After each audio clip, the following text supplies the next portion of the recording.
এই আপনারা গরমকালেও কেন কম্বল সাজিয়ে রেখেছেন? মানুষ কি সারা বছর কম্বল গায়ে দেয়? আপা, এটা তো ওয়াশের দোকান। ওয়াশ করে এভাবে রেখে দিয়েছি, যাদেরটা তারা নিয়ে যাবে। আমি লেখাপড়া জানি ভাই, উপরে স্পষ্ট করে লেখা আছে ফাহিম ড্রাই ওয়াশ। কিন্তু এই ঠাঠা গরমের সময় পর্যন্ত মানুষ কম্বল রেখে দেয়। আবার কিছুদিন পরে তো শীতকাল চলে আসবে। তা আপা বলতে পারি না, অর্ডারের জিনিস।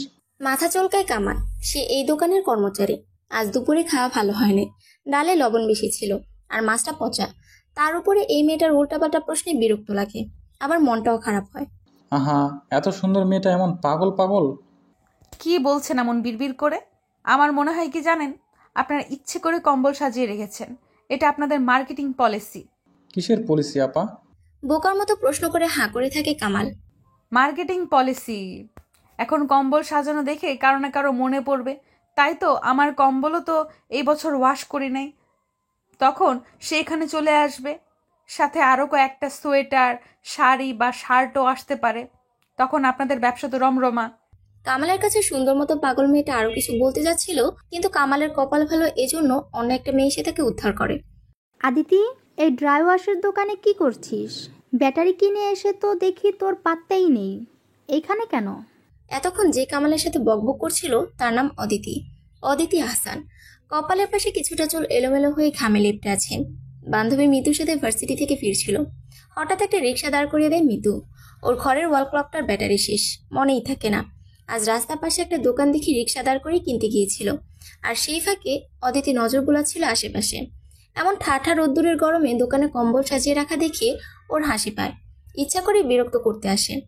অদিতিরই এক দোষ, ইচ্ছা করেই এমন দুষ্টামি করে। ক্যাম্পাসের সব মামারা ওকে এজন্য এড়িয়ে চলে। আড়ালে আবডালে বলে খেপে। তা একটু খ্যাপাটে স্বভাবের আছে বই কি। এই যেমন সেকেন্ড সেমিস্টারে ওদের একটা ওয়ার্কশপ হবে। তখন একজন টিচার ফার্স্ট সেমিস্টারে কার সিজিপিএ কত জিজ্ঞাসা করে নামটুকে নিয়েছিলেন।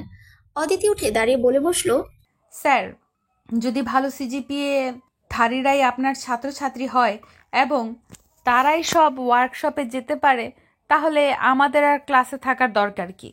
আপনি এখন থেকে ওদের নিয়েই ক্লাস করেন, আমরা বাকিরা 100 জন চলে যাই। শিক্ষক বেচারা আমতা আমতা করতে লাগলেন। শেষে সবার থেকেই নিলেন। সেইবার সবাই অদিতিকে বাহবা দিয়েছিল, যদিও এরাই অনেকে তার ছেড়া বলে। মিতুর কাজ শেষ, বাড়ির দিকে চলতে থাকে দুইজন। আগে মিতুর বাসা, এরপর অদিতি। মিতু নেমে গেলে বাকিটা পথ একাই যায় অদিতি। রিক্সা থেকে নেমে বাড়তি 100 টাকা রিক্সাওয়ালার হাতে ধরিয়ে দেয়। মামা, এক গ্লাস শরবত খেয়ে নিয়েন, আপনি ঘেমে গিয়েছেন। আর একটা কথা না বলেই হনহন করে অদিতি ওর বাড়ি ঢুকে পড়ে। রিক্সাওয়ালা কিছুটা অবাক হয়ে তাকিয়ে থাকে। ওদি, পড়ালেখা কেমন চলছে তোমার? ভালো বাবা। আর তাছাড়া আমি যেহেতু চাকরি বাকরি করব না, আমার সিজিপিএ নিয়ে এত চিন্তা নেই। নোট গিলে পরীক্ষায় ধুমধারাক্কা রেজাল্ট করার কোনো ইচ্ছেই নেই। অদিতিদের বাড়ির এই একটা নিয়ম, সারাদিন যে যেখানেই থাকুক, রাতের খাবার টেবিলে সবাই একসাথে বসে খাবার খাবে। এটা অদিতির বাবা আহসানুল হকের অলিখিত নির্দেশ। একই সাথে খাবার টেবিলে মোবাইল নিয়ে বসা যাবে না, এটাও কড়াভাবে বলে দেওয়া। তাহলে তো ছেলে দেখা শুরু করতে হয়। চাকরি বাকরি যখন করবি না, তাহলে মন দিয়ে ঘর সংসার কর। সেই হিসাব করলে তো তোকেই আগে বিয়ে দিতে হয়। চাকরি পাচ্ছিস না তো বিয়ে করে ঘর জামাই থাক, শ্বশুর বাড়িতে বাজার সদাই করে দিবি। আরাম করে মুরগির একটা হাড় চিবাতে চিবাতে বড় ভাই শোভনের খোঁচার বিপরীতে বড় একটা খোঁচা দিল অদিতি। বাস্তবতা হলো মাস্টার্স বা শোভন বেকারি বলা যায়। এখানে ওখানে চাকরির পরীক্ষা দিচ্ছি, কিন্তু এখনো বেটে বলে মেলেনি। তাহলে কি করতে চাও ওদি? বাবা প্রসঙ্গে ফিরেন। সন্তানদের ক্যারিয়ার নিয়ে 8-10 জন বাবার মতো উনিও খুব চিন্তিত। আবার এদিকে ওনার চাকরির মেয়াদও শেষের দিকে। তখন কোয়ার্টার সহ চাকরির অন্য সকল সুবিধা পাওয়া যাবে না। ছেলেটা পড়াশোনায় মোটামুটি, এখনো আশাব্যঞ্জক কিছু করতে পারেনি। মেয়েটা সেই হিসেবে অনেক মেধাবী, কিন্তু খামখেয়ালি। কখন যে কি করে আর বলে বোঝা মুশকিল। আমাদের দেশে বাবা মায়ের এই এক সমস্যা, সন্তান জন্মগ্রহণ থেকে শুরু করে নিজ পায়ে দাঁড়ানো, এমনকি ছেলে মেয়ে নির্বিশেষে বিয়ে দেওয়া পর্যন্ত বাবা মাকে করতে হয়। অথচ অধিকাংশ সন্তানের বিয়ের পরেই নিজের সংসার সন্তান নিয়ে এমন নিমগ্ন হয়ে পড়ে যে বাবা মা নামে পরম নিঃস্বার্থবান কেউ যে জীবনে আছে তা বেমালুম ভুলেই যায়। এসব নিয়ে মাঝে মধ্যেই ভাবে অদিতি। দেশের বাইরে উন্নত রাষ্ট্রের তরুণরা অল্প বয়সে নিজের দায়িত্ব নিজে নিয়ে নেয়। এই বিষয়টা অদিতির দারুণ লাগে। বাবা, আমি ব্যবসা করব, মানে উদ্যোক্তা। এখন অনলাইনে এবং অফলাইনে নানা রকম ব্যবসা করে অনেকেই সফল। কাপড় ধুয়ে হোম ডেলিভারি করা থেকে শুরু করে কেটে ধুয়ে পরিষ্কার করা মাছ পর্যন্ত বিক্রি করছে। এখন কোন ব্যবসা করব? আমি শুধু একটা টিউশনি করতে চাচ্ছি, কারণ প্রতিনিয়ত বাবা মায়ের কাছে যে কোনো বিষয়ে হাত পাততে আমার লজ্জা করে। এবার রেড়ে করে ওঠেন অদিতির মা লুৎফা রহমান। এইটাই তো বাকি ছিল, মানুষের বাড়ি বাড়ি ঘুরে বেড়াবে। আর তোমার কিসের এত অভাব শুনি যে টিউশনি করাতে হবে? লুৎফা, এভাবে বলছো কেন? কোনো কাজই ছোট তো নয়ই। আর টিউশনি করা গরিব বাচ্চাদের কাজ, এমন চিন্তা তোমার মাথায় আসলো কিভাবে? নিজের পায়ে দাঁড়ানোর জন্য বিভিন্ন দেশের স্টুডেন্টরা হোটেল রেস্তোরাঁয় কাজ করে, সেখানে আমাদের দেশে তো টিউশনি ভালো অপশন। তবে মা, ইদানিং কিন্তু ফ্রিল্যান্সিং খুব জনপ্রিয় হচ্ছে, ঘরে বসে কাজ। তুমি অনলাইনে গ্রাফিক্স ডিজাইন শিখতে পারো। শোনো শোভনের বাবা, শম্পার বিয়ের কথা ভুলে যেও না, আগামী সপ্তাহে কিন্তু যেতে হবে। ও, আমি তো ভুলেই গিয়েছিলাম। কি মজা শম্পা আপুর বিয়ে! এবার গ্রামে যেয়ে কিন্তু 1 সপ্তাহ থাকবো। উল্লাসে মেতে ওঠে অদিতি। খাওয়া শেষ করে দ্রুত রুমে এসে মোবাইল খোঁজে। উদ্দেশ্য শম্পাকে একটু খোঁচাখুচি করা। শম্পা ওর বড় চাচার মেয়ে, স্থানীয় একটা কলেজে অনার্স 4th ইয়ারে পড়ে। ভীষণ স্নিগ্ধ, মায়াবী আর গুণী একটা মেয়ে। অদিতিরা বাড়িতে গেলে বড় চাচার বাড়িতেই যেয়ে ওঠে। শম্পা নানা রকম পিঠা বানায়, চাচি মজার মজার রান্না করে, আর গল্পে আড্ডা ওদের দিন কেটে যায়। আপু আর দুলা ভাইয়ের কি অবস্থা? রাতে ঘুমাচ্ছে নাকি হবু বউয়ের চিন্তায় তার রাতের ঘুম হারাম? টুক করে মেসেঞ্জারে শম্পার উদ্দেশ্যে একটু খোঁচা পাঠিয়ে দেয় অদিতি। গ্রামের অনেক আগে খাওয়া দাওয়া শেষ, সুতরাং শম্পা এখন রুমে, ফোনের কাছেই থাকার কথা মনে মনে ভাবে অদিতি। তা আমি কিভাবে বলবো? তার সাথে কি আমার কথা হয়? ফিরতি মেসেজ শম্পার। কেন কথা হয় না কেন? তুমি করবা বিয়ে, সংসার করবা তুমি, তা টুকটাক কথা তো বলাই উচিত। আমাকে যে দেখতে এসেছিল সেই সময়ই যা একটু দেখেছি, কথা তো হয়নি। আর 1 মাসের মধ্যেই বিয়ে ঠিক? আমাকে মা শুধু বলেছে ছেলে ভালো আছে, ভালো একটা চাকরি করে, পরিবারও ভালো, রাজি হয়ে যা। আমি তো আর কিছু বলিনি, ব্যাস বিয়ের আয়োজন চলছে। কেউ বলেনি যে ছেলে মেয়ে কথা বলুক, বা সেই ছেলেও কখনো ফোন দেয়নি। শম্পার মেসেজের উত্তরে কি লিখবে ভেবে পায় না অদিতি, কিন্তু ওর মনে হয় বিষয়টা ঠিক হচ্ছে না। তার উপরে অ্যারেঞ্জ ম্যারেজ। অদিতির তো এটা মনে হলেই আতঙ্ক লাগে। অচেনা জায়গায় অচেনা কারোর সাথে সংসার করা, না, শম্পাপুর বিষয়টা নিয়ে ভাবতে হবে। অদিতি এটা নিয়ে কার সাথে কথা বলা যায় ভাবতে থাকে। গ্রামের বিয়ের একটা অন্যরকম আনন্দ আছে, মজা আছে। যেমন হলুদে একটা কুলো করে দূর্বা ঘাস, ধান, হলুদ, মেহেদি নিয়ে কনের মুখের সামনে ধরে গানের সুরে নানা রকম ছন্দ পড়ে।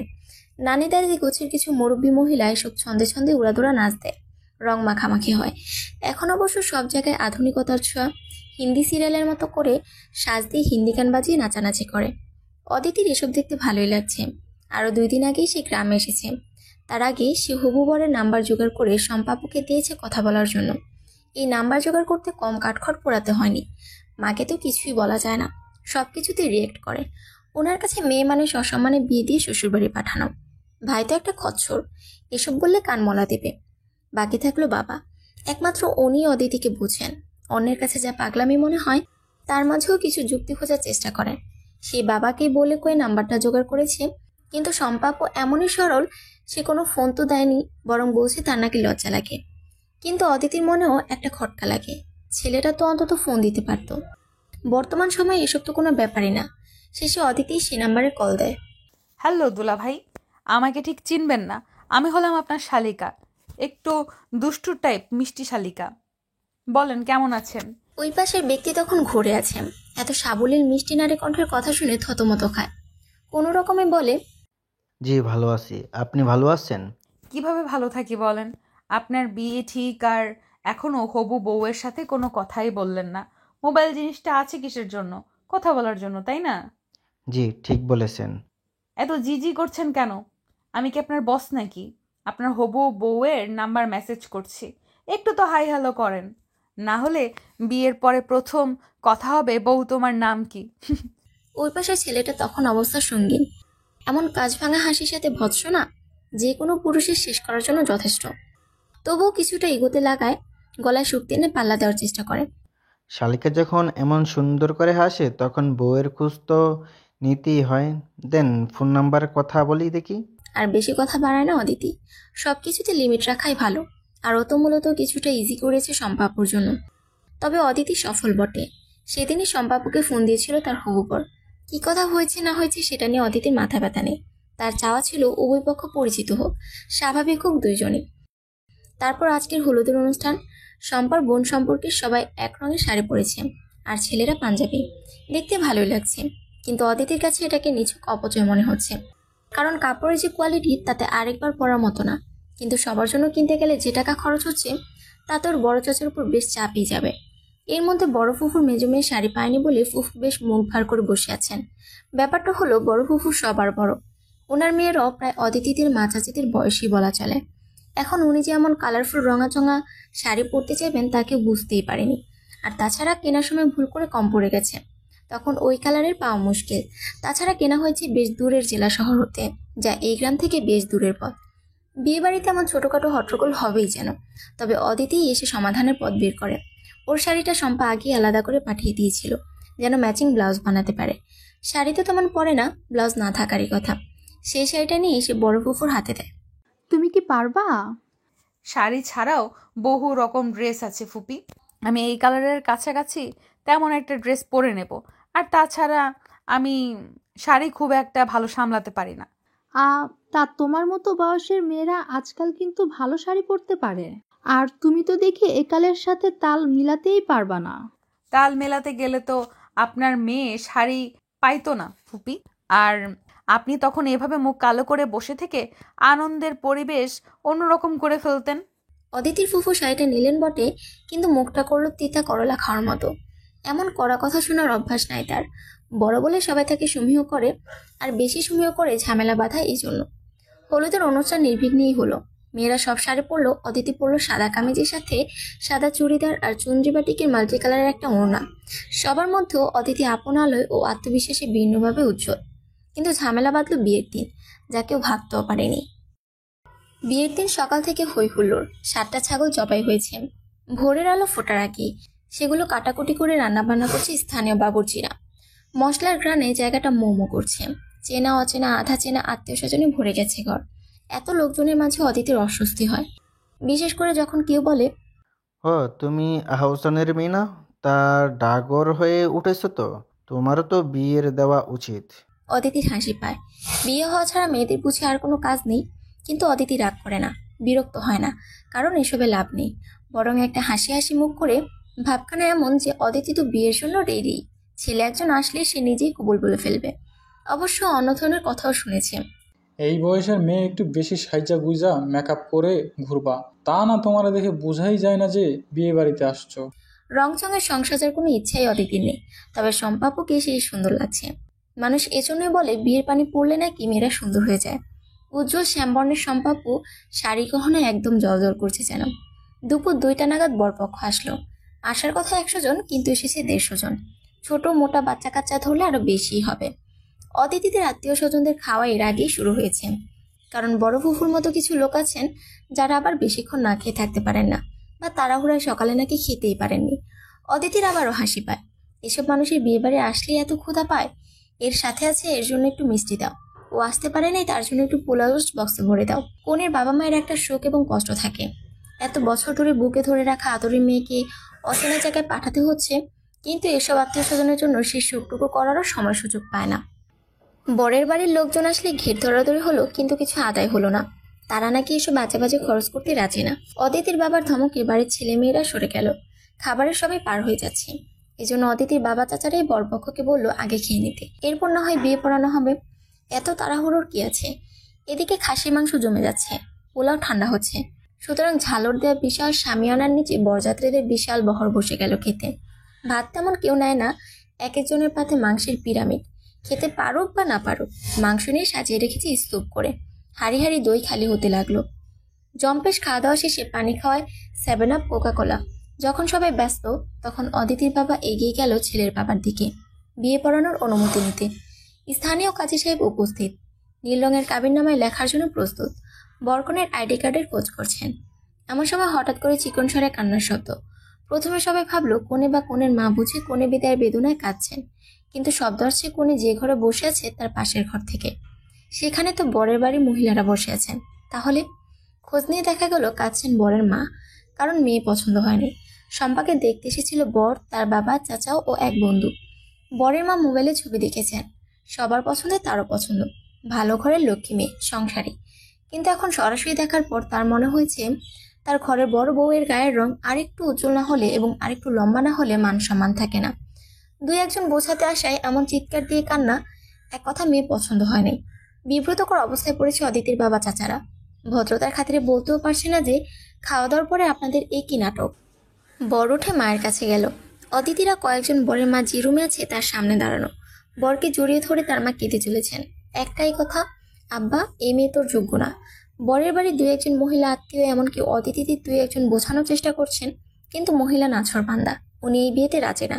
এর মধ্যে বরের বাপও চলে এসেছে, তার কথা তো শুনছেই না। তার কারণেই নাকি ছেলের এমন খারাপ বিয়ে হচ্ছে। অগত্যা বরের বাপ ভেবাচাকা খেয়ে দাঁড়িয়ে আছেন। কিছুক্ষণ নাটক চলছে। ওইদিকে অদিতির চাচি ওর মাকে জড়িয়ে ধরে কাঁদছেন। ওনার মেয়ের কপাল বুঝি ভাঙল। শম্পার মুখ শুকিয়ে এতটুকু হয়ে গেছে, অনুভূতিহীন। সারা বাড়িতে কানাঘুষা। বরের মায়ের মেয়ে পছন্দ না, এজন্য কাঁদছে। আর সহ্য হলো না অদিতি। বরের মায়ের সামনে গিয়ে জোরে বলে উঠল, নাটক কম করেন। বিয়ে ঠিক হওয়ার 1 মাস পরে বিয়ে হচ্ছে, আর বিয়ের দিন এসে ভর পেট খাওয়ার পরে আপনার মনে হলো যে মেয়ে পছন্দ না। ইয়ার কি পেয়েছেন? বরের মা কান্না বন্ধ করে হাঁ করে অদিতির দিকে তাকিয়ে আছে। অদিতির আত্মীয় স্বজন দুই একজন রেডে করে ছুটে আসছিল। ঠেকালো অদিতির বাবা। উনি বরপক্ষের উপর যথেষ্ট বিরক্ত। যোগ্য না কে? আমাদের মেয়ে? মোটেও না। আপনার ছেলে, আপনাদের পুরো পরিবার আমার শম্পা আপুর যোগ্য না। আমাদের তো আল্লাহর শুকরিয়া আদায় করা উচিত যে খাবারের উপর দিয়ে, টাকা পয়সার উপর দিয়ে ধাক্কা গেছে, শম্পা আপুর জীবনের উপর দিয়ে যায়নি। বিয়ে হলে তো এই নাটকে মহিলা আমার বোনের জীবন ছারখার করে দিত। অদিতির এমন কথা মুখ খুলতে যায় বর, কিন্তু তাকে চুপ করিয়ে অদিতি কণ্ঠের জোর আরো বাড়িয়ে বলে ওঠে, আপনি কোনো কথা বলবেন না। আপনার মুরুদ বোঝা হয়ে গেছে। আমার বাবা চাচারা ভদ্র বলে আপনাদের পিঠ বেঁচে আছে এখনো। ভালোই ভালোই বের হয়ে যান আপনারা। খাবারের দাম ধরছি না, এটাই আপনাদের কপাল। ভাবছেন হাত পা ধরে বিয়ের জন্য রাজি করাবো? মোটেও না।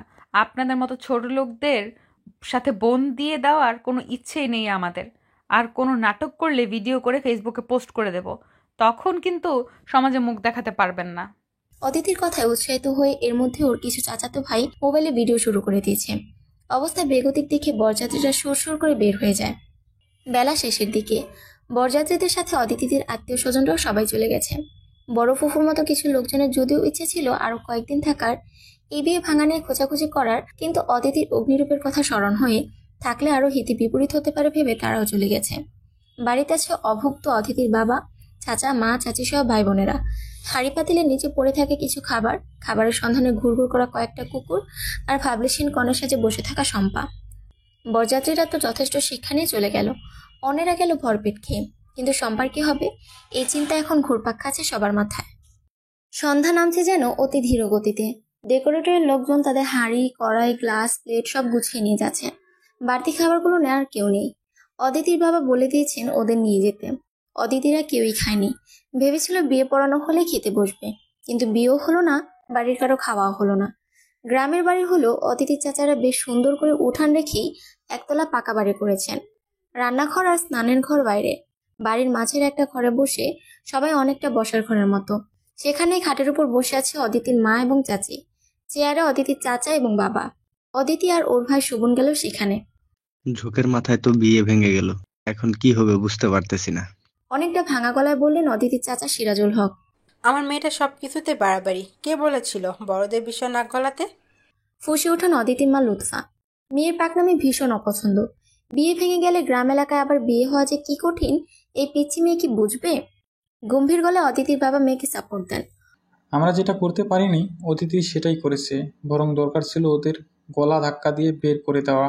তোমাদের কি মনে হয় হাত পা ধরে বিয়ে দিলে শম্পাকে ওরা আদরে রাখতো? ওই মহিলা প্রতিনিয়ত জ্বালাতো, আর ছেলেটাও তো ওর মায়ের কথার কোনো প্রতিবাদ করেই না। এমন মেরুদণ্ডহীন ছেলের কাছে বিয়ে না দিয়েই ভালো হয়েছে। অদিতি চাচি কান্নার সুরে বলতে থাকে, কিন্তু শম্পাকে কি বলবো, কিভাবে বোঝাবো? মেয়েটা তো এখনো বিয়ের সাজগোজ খোলেনি।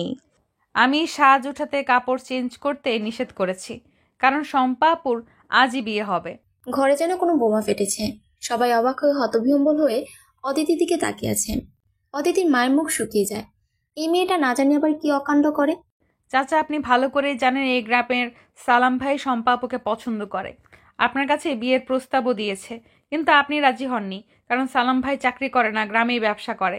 সালাম ভাই কিন্তু MA পাস, কিন্তু উনি 8-10টা ছেলের মতো চাকরি না খুঁজে ঘুষ দিয়ে চাকরির চেষ্টা না করে নিজের পায়ে দাঁড়ানোর চেষ্টা করেছেন। এটি কি অপরাধ, অযোগ্যতা? চাকরি করলে উপযুক্ত ছেলে, আর না করলে, ব্যবসা করলে অনুপযুক্ত। এই ধারণা একদম ভুল। আমি যতদূর জানি সালাম ভাই সদালাপি, বিনয়ী ছেলে, পাকা বাড়িও আছে। আর সেখানে বিয়ে হলে তো শম্পা আপু গ্রামেই থাকতো, যখন তখন দেখতে পারতেন। সে তো মা, যা হওয়ার হয়ে গেছে। এখন এই বিয়ে ভাঙা মেয়েকে কে বিয়ে করবে? চাচা, সালাম ভাই অবশ্যই এখনো রাজি হবেন। আর ওনার তো মা বাবা কেউই বেঁচে নেই, ওনার অভিভাবক নেই। এই জন্যই তো আরো বেশি এই প্রস্তাবে রাজি ছিলেন না, তাই না? অথচ মাতৃপিতৃহীনদের আরো বেশি ভালোবাসা উচিত। এই দেখেন, এইটাই শাপে বর হবে। আমি শিওর সালাম ভাই রাজি হবেন। আর ওনার বাবা মা না থাকায় বিয়ে ভাঙা মেয়ে এমন অপবাদ দেওয়ার কেউ নেই। খেকিয়ে ওঠেন লুৎফা। মেয়ের কথাবার্তা আর সহ্য হচ্ছে না। তুই চুপ কর। জীবনটা নাটক সিনেমা পেয়েছিস নাকি? যা ইচ্ছা করে যাচ্ছিস, বলে যাচ্ছিস। তোকে এখানে কে ডেকেছে? আর তোমাকে বলি, মেয়েকে ঠেকাও, আদর দিয়ে, আর সব কথায় সায় দিয়ে আর মাথায় তুলো না। মেয়ে যথেষ্ট বড় হয়েছে, ওর সাথে এমন ব্যবহার করবে না। অদিতির কথায় যথেষ্ট যুক্তি আছে। আজই বিয়ে দিতে পারলে ভালো, কারণ গ্রাম এলাকায় যত সময় যাবে ততই নানান কথার হাত পা হবে। কিন্তু তার আগে শম্পার সাথে কথা বলা সবার আগে জরুরি, কারণ মেয়েটা একটা ট্রমার মধ্যে পড়েছে। সেখানে একটু সময় না দিয়ে আজই আরেক জায়গায় বিয়ে দেওয়ার কথা মানতে পারবে তো? এই কথায় শম্পার মায়ের যেন হুঁশ হয়। তাই তো, ওনার তো আগে মেয়ের পাশেই থাকা উচিত। অবশ্য নিজের ছোট বোনকে বসিয়ে রেখে এসেছিলেন, তবুও সবার কথাবার্তার মাঝেই ছুটে যান মেয়ের কাছে। মেয়েটাকেও তো ধাতস্থ করতে হবে, ওর মনের অবস্থাও জানতে হবে। এদিকে ভাইয়ের সাথে আরো 2-1টা কথা বলে অদিতির বাবাও গেল শম্পার ঘরের দিকে। সালামের বিষয়টা একটু শুনতে হবে। অদিতির কথাই ঠিক, সালাম ছেলেটা বিয়ের প্রস্তাব দিয়েছিল, কিন্তু ব্যবসা করে, বাপ মা নেই, এজন্য শম্পার বাবা রাজি হয়নি। এখন নিজেই সে কথা স্বীকার করলেন। চাকরিজীবী ছেলে দেখে আরো ভালো করে খোঁজ না নেওয়ার জন্য আফসোস করলেন। শম্পার রুমে ঢোকার আগে অদিতির বাবা আগে তুলেন অদিতিকে। এ কিভাবে জানলো সালামের কথা? তবে কি শম্পার সাথে সালামের কোনো সম্পর্ক ছিল? বাবা, আমি জানতাম তুমি আমার কাছে আসবা, আর আরো জানি কি জিজ্ঞেস করবা। দাঁত বের করে হাসতে হাসতে বলে অদিতি। আহসানুল হক মেয়ের সরলতা, বুদ্ধিমত্তা এবং সাহসিকতায় মুগ্ধ হন। মেয়েকে কিছুই জিজ্ঞাসা করেন না, মাথায় হাত দিয়ে বলে, এমনই থাকিস মা। এরপর শম্পার ঘরে ঢুকে ওর পাশে বসেন। নরম স্বরে বলতে থাকেন, মারে, জানি খুব খারাপ লাগছে, কিন্তু হাত পায়ে ধরে এই বিয়ে হলে আমরা যে আরো চিন্তায় থাকতাম। যা হয়েছে সব আল্লাহর ইচ্ছা।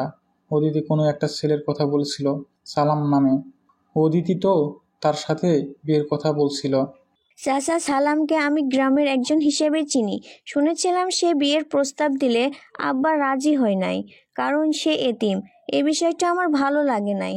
তার চরিত্র খারাপ বা অসৎ, অলস হলে আলাদা কথা, কিন্তু বাবা মা নেই বলে কি তার বিয়ে হবে না?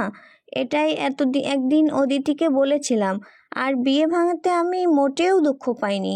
এই যুগেও যার গায়ের রং আর কতটুকু লম্বা সেই হিসেব করে, সুন্দর অসুন্দরের মাপ করে, আর কবুল বলার আগ মুহূর্তে বিয়ে ভেঙে দেয়, সেখানে বিয়ে না হয় আশীর্বাদ। মা, তুমি কি এই ছেলেটার উপর আরেকটু ভরসা করবে? চাচা, অদিতি এত সাহসী, এত ভালো কেন জানেন? কারণ তার বাবা আপনি। আমি আপনাকে চোখ বন্ধ করে বিশ্বাস করি। আহসানুল হক বের হয়ে এখানে সেখানে ফোন দিয়ে সালামের খোঁজ খবর নেয় এবং আরো 2-1জন নিয়ে হাজির হয় সালামের সামনে। গ্রামে কারো জানতে বাকি নেই যে শম্পার বিয়ে ভেঙেছে। সালামও জানে, ঘরে বসে টিভি দেখছিল। এমন সময় আহসানুল হক অনেকটা করজোড়ে দাঁড়ায়। সালাম আহসানুল হককে চিনে, ছুটে এসে হাত ধরে। আহসানুল হক সালামের হাত দুটো নিজের হাতের মধ্যে নিয়ে বলেন, তোমার বাবা মা নেই বলে বিয়ে হয়নি। দেখো তো বাবা, আমাকে বাবা হিসেবে মানতে পারো কি না? তাহলে আমি না হয় তোমার বাবা হয়ে আর শম্পার চাচা হয়ে বিয়েটা দিতাম। মনে মনে হয়তো ভাবছো মেয়ের বিয়ে ভাঙায় এসব বলছে। সেটা সত্যি কথা, অস্বীকার করার উপায় নেই। আমার মেয়ের পক্ষে লোক হয়ে হাত পা ধরতেও আপত্তি নেই, তবুও আমাদের মেয়েটার কষ্ট না পাক। আপনি মেয়ে পক্ষ নাকি ছেলে পক্ষ? ধরা গলায় বলে সালাম। সেদিন রাত 12টায় সালাম শম্পার বিয়ে হয়। অদিতি জোরে গান ছেড়ে পিচিদের নিয়ে নাচতে থাকে। আজ অদিতির টিউশনির প্রথম দিন। ছাত্রী ক্লাস 6-এ পড়ে। আজ মূলত অদিতির ইন্টারভিউ, মানে তাকে দিয়ে ছাত্রী পড়ানো চলবে কিনা এটাই কোষ্ঠী পাথরে যাচাই বাছাই করা হবে। অনেকটা এভাবেই বলেছেন নন্দিতা আপু। আপু অদিতির সিনিয়র, ভালো পরিচয়, উনি নিজে টিউশনি করেন। আপুকেই ধরেছিল একটা টিউশনি খুঁজে দেওয়ার জন্য। বেশ ভালো অভিজাত এলাকায় আপু এই মেয়েকে খুঁজে দিয়েছেন। এখন দেখা যাক কি আছে অদিতির কপালে। দোতলা একটা ডুপ্লেক্স বাড়ি, অফ হোয়াইট কালারের বড় বাসা, সামনে সবুজ লন। দারোয়ানকে নিজের নাম এবং কেন এসেছে জানাতেই সে আবার ইন্টারকমে যোগাযোগ করে। ওই পাশ থেকে গ্রিন সিগন্যাল পেতে অদিতিকে ড্রয়িং রুম দেখিয়ে দেয়। এই বাড়িতে অনেক গাছ আছে, এটা দেখে অদিতির খুব ভালো লাগে। ও নিজেও গাছ পছন্দ করে, কিন্তু কোয়ার্টারের ছোট্ট ব্যালকনিতে কাপড় শুকিয়ে আর গাছ লাগানোর জায়গা থাকে না। ড্রয়িং রুমে নানা রকম পেন্টিং আছে, যেটা অদিতি মুগ্ধ হয়ে দেখছিল। এমন সময় একজন মধ্যবয়সী ভদ্রমহিলা নেমে আসলেন। সুন্দর একটা সুতি শাড়ি পরেছেন। এমন শাড়ি এখন নানা অনলাইনের পেজে দেখা যায়। 1000 থেকে 1200 টাকা দাম। ভদ্রমহিলার গমের মতো গায়ের রং, সাথে মাস্টার্ড কালারের শাড়ি আর ম্যাচিং ব্লাউজও অসাধারণ লাগছে। নাকে একটা ছোট ডায়মন্ডের নোজ পিস ছাড়া আর কোনো অলংকার নেই। বড় চোখ আর একটু চাপা নাকির ফর্সা গোলগাল চেহারা, কিন্তু ওনার মুখ জুড়ে কেমন একটা মায়া জড়িয়ে আছে। দেখলেই মনে হয় অনেক দিনের চেনা আন্তরিকতা। অদিতি ভদ্রতা করে উঠে দাঁড়িয়েছিল। উনি বসতে বললেন, আপনার নাম তো অদিতি আহসান। আমি রেহানা খানম, ছুটকি মানে তাবাস্সুমের মা। আমরা তাবাস্সুমকে বাসায় ছুটকি বলেই ডাকি, ছোট কি না এর জন্য। আপনার সম্পর্কে নন্দিতা বলেছে আপনি ফিজিক্সে পড়েন, সুতরাং মেধাবী ছাত্রী, সন্দেহ নেই। বরং আমার মেয়েটাই ফাঁকিবাজ। দেখেন একটু বুঝিয়ে পড়াশোনায় মন লাগাতে পারেন কিনা। আমার আসলে দরকার ওর বন্ধু হতে পারে, ওকে বুঝে এবং বুঝিয়ে পড়ায় ফেরাতে পারে এমন কাউকে। আমি নিশ্চিত আপনি পারবেন। আমি আপনার মেয়ের মতো, প্লিজ তুমি করে বলবেন। মেয়ের মতো তো বটেই, তুমি করেই বলি। আমার এক ছেলে আছে, সে তোমার চেয়ে বড়, এবার ইঞ্জিনিয়ারিং শেষ করলো। শোনো, ছোট হলেও তুমি একজন শিক্ষক, সুতরাং পেমেন্টের বিষয়ে কথা বলাটা বিব্রতকর। নন্দিতা যেটা বলেছে সেটাই ফাইনাল। তোমার ঢঙ্গি ছাত্রীকে ডাকছি, পরিচিত হয়ে নাও। শেষের কথা বলে মিষ্টি হাসি দিলেন রেহনুমা। হাফ ছেড়ে বাঁচল অদিতি। মনে মনে শঙ্কিত ছিল, না জানি কি পরিস্থিতির সম্মুখীন হতে হয়। কিন্তু আন্টি বেশ ভালো। নন্দিতা আপু এই তাবাসসুমকে কিছুদিন পড়িয়েছে, কিন্তু এখান থেকে আপুর হোস্টেল অনেক দূরে হয় আর পড়াবেন না। অদিতিদের বাসা হতে আবার খুব বেশি দূরে নয়। মিস, আপনি কে ড্রামা দেখেন? কিম সু-ইউনকে আপনার কেমন লাগে? ছাত্রীর মুখের প্রথম কথা শুনে তবদা খেয়ে কয়েক মিনিট বসে থাকলো অদিতি। ছাত্রীখানা তার কোরিয়ান গার্লদের মতো করে চুল কেটেছে, গালের লাল আভা, নিশ্চিত একটু ব্লাশার লাগিয়েছে। সর্বনাশ, একে কিভাবে পথ আনবে? মনে মনে প্রমাদ গণে, পরে ভাবে এর সাথে আগে ভাব করতে হবে। জসমিন দেশের জদাচারের মতো এর সাথেও এর মতো করেই মিশতে হবে। বাহ, তোমার তো দারুণ রুচি। কে ড্রামা নাকি আসলেই সেই লেভেলের ভালো? বেশিরভাগ মেয়েদেরই রুচি খারাপ, বুঝলে? এই জন্যই তাদের সাথে বেশিক্ষণ কথা বলতেও ভালো লাগে না। যাই বলো, তোমাকে কিন্তু খুব সুন্দর লাগছে, একদম কোরিয়ান সুইট গার্ল। তাবাসসুম খুব খুশি হয়। এ প্রথম একটা মনের মতো মিস পেল। আগেরগুলো ছিল সব কাট্টা খোট্টা, এক পড়া ছাড়া কিচ্ছু বুঝতো না। সেই মিস তেমন না, বেশ সুন্দর করে কথা বলে। মিস, আজকে কিন্তু পড়বো না। আচ্ছা ঠিক আছে, তোমার সম্পর্কে বলো, তোমার পছন্দ ভালো লাগে এইসব নিয়ে। কে ড্রামা ভালো লাগে তা তো আগেই বলেছ, এইসব আর কি কি বা কাকে ভালো লাগে এইসব? তাবাসসুম অতি উৎসাহে গল্প করতে থাকে। এক ফাঁকে বলে, আমার প্রিয় মানুষ হলো আমার ভাইয়া। পৃথিবীর সবাই আমার বিপক্ষে গেলেও ভাইয়া আমার পক্ষে। আমার জন্ম হলে সবচেয়ে বেশি খুশি হয়েছিল আমার ভাইয়া। আমার সব আবদার চাওয়া পাওয়া সব ভাইয়ার কাছেই করি। জানেন, আমার ভাইয়া হওয়ার পরে আমার আর বেবি হচ্ছিল না, তখন ভাইয়া খুব আফসোস করতো একটা ভাই বা বোনের জন্য। আমি হওয়ায় এর জন্য ভাইয়া খুব খুশি হয়েছিল। ভাইয়ের কথা বলতে বলতে তাবাসসুমের চোখ কেমন জল জল করে। অদিতির ভীষণ ভালো লাগে। ইস, ওদের ভাই বোনের সম্পর্ক যদি এমন হতো। ওর ভাইয়া ওকে অনেকটা প্রতিদ্বন্দ্বী মনে করে। অদিতি কোনো কাজ না পারলে বা কোনো কাজে অসফল হলে ভাইয়া বরং খুশিই হয়। মেয়ে হয়ে অদিতি কেন মেধাবী বা ওর চেয়ে ভালো জায়গায় ভালো সাবজেক্টে পড়ছে, এটা ওর ভাই সবর নিতেই পারে না। আর ওদের মায়ের একচেটিয়া সমর্থন ওর ভাইয়ের দিকে। কেমন যেন মন খারাপ হয় অদিতির। একই সাথে তাবাসসুমের ভাইকে দেখার বেশ একটা আগ্রহ জাগে। বেশিরভাগ মেয়েদের বৃষ্টি ভীষণ পছন্দ, কিন্তু অদিতির একদম পছন্দ নয়, কারণ তার মারাত্মক অ্যালার্জি। বৃষ্টির পানি গায়ে লাগলেই হাঁচি শুরু হয়ে যায়, এরপর আসে জ্বর। ক্লাস পড়ার ফাঁকে টিউশনি করে অদিতির সময়গুলো বেশ তীর তীর করে চলে যাচ্ছে। তাবাসসুম বেশ ভক্ত হয়ে গিয়েছে। খালি মিনিট 20 ওর সাথে কে ড্রামা আর হেলথ ফ্যাশন নিয়ে আলোচনা করতে হয়। অদিতির জন্য এটা কষ্টকর বটে, কারণ কাজল, লিপস্টিক আর ফেস পাউডার ছাড়া মেকআপের আর কোনো কিছু আছে বলে ওর জানা নেই। এখন গুগল, ইউটিউব আর ফেসবুকে কিছু পেজের ভরসা দায় সেরে অনেকটা। একদিন টিউশনিতে যাওয়ার পথে বৃষ্টিতে পড়লো অদিতি। সকালে এমন রোদ মনেই হয়নি যে বৃষ্টি হতে পারে, কিন্তু দুপুরের পর থেকে মেঘের আনাগোনা। ঠিক যখন রিক্সা ছেড়ে তাবাসসুমদের বাসার লোনে পা রাখলো, একদম ঝুম বৃষ্টি। অদিতির এমন রাগ হলো, সে আকাশের দিকে মুখ তুলে অনেকটা রাগত স্বরে বলে উঠলো, এটা কোনো কথা? অসময়ে কেন বৃষ্টি? অদিতির মুখভঙ্গি দেখলে যে কারো হাসি লাগবে, এবং হাসলেও একজন, যাকে অদিতি দেখতে পায়নি। তাবাসসুমের ভাই তানবীর বেলকনিতে দাঁড়িয়েছিল। সাধারণত সে এই সময় বাসায় থাকে না, এজন্য অদিতিকে কখনো দেখেনি। কিন্তু তাবাসসুমের বকবকানির কল্যাণে অদিতির বিষয়ে জানতে বাকি নেই। বোনটাকে অসম্ভব ভালোবাসে তানবীর। যত ব্যস্ততায় থাকুক, প্রতিদিন 1 ঘন্টা বরাদ্দ বোনের জন্য। তাবাসসুম খুব সরল। এই বয়সের কিশোরী মেয়ের মধ্যে কি জটিলতাই বা থাকবে? কিন্তু কিছুতেই পড়ার টেবিলে বসানো যাচ্ছিল না। নতুন মিস পড়ানো শুরু করার পর থেকে তাবাসসুমের বেশ উন্নতি হয়েছে। সন্ধ্যায় নিয়মিত পড়তে বসছে। ক্লাস টেস্টে এই প্রথম ভালো করেছে। এজন্য তানভীর ভেবেছিল অদিতির সম্মানই আরো বাড়িয়ে দেওয়া উচিত। আর তাছাড়া ওদের মা বলেন অদিতি মোটেও সময় হিসাব করে পড়ায় না। এটাও মেয়েটার আন্তরিকতার লক্ষণ অবশ্যই। আজ অদিতিকে প্রথম দেখলো তানভীর। খুব সাদামাটা বেশভূষায়, মেয়েটা লিপস্টিক পর্যন্ত দেয় না। এমন মেয়ে কিভাবে ওর বোনকে বশ করলো? ভাবতে অবাক লাগে তানভীরের। তাবাসসুমের হেল ফ্যাশন আর মেকআপের প্রতি তীব্র আকর্ষণ। অদিতি নামের মেয়েটাকে ওর খুব ইন্টারেস্টিং মনে হলো। সেদিন পড়াতে পড়াতেই অদিতির হাঁচি শুরু হলো। ইস, এই ভয়টাই পাচ্ছিল অদিতি। তাবাসসুম যদিও টিস্যু বক্স এনে দিয়েছে, কিন্তু অদিতির মনে হলো ওর গামছা হলেই ভালো হয়। গঙ্গা যমুনা সব যেন ওর নাম দিয়ে বইছে। কিন্তু বিপত্তি হলো আরেকটা, তাবাসসুমের ভাই দেখা করতে চায়। তাবাসসুমের ভাইকে দেখার ইচ্ছে অদিতিরও ছিল। এত গল্প শুনেছে তার, কিন্তু এই অবস্থায় দেখা করার মোটেও ইচ্ছা নেই। এদিকে তাবাসসুম নাছোড়বান্দা, অগত্যা না করার উপায় থাকলো না। আপনাকে তো দেখি অসুস্থ দেখাচ্ছে। সালাম বিনিময়ের পরে তানভীর প্রথম এই কথাটাই বলল। অদিতি চরম বিব্রত। কোনো রকমে বলল, আমার আসলে বৃষ্টির পানিতে অ্যালার্জি হয়। আজ গায়ে বৃষ্টির পানি লেগেছে। তানভীর উঠে বাইরে যেয়ে আবার ফিরে আসলো। আপনার জন্য আদা মশলা দিয়ে চা দিতে বললাম, একটু আরাম পাবেন। আর এত বিব্রত হওয়ার কিছু নেই।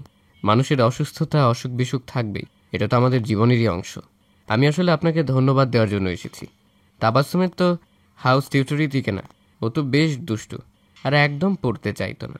কিন্তু আপনি যেন জাদু করেছেন, বোনটা আমার নিয়মিত পড়তে বসছে।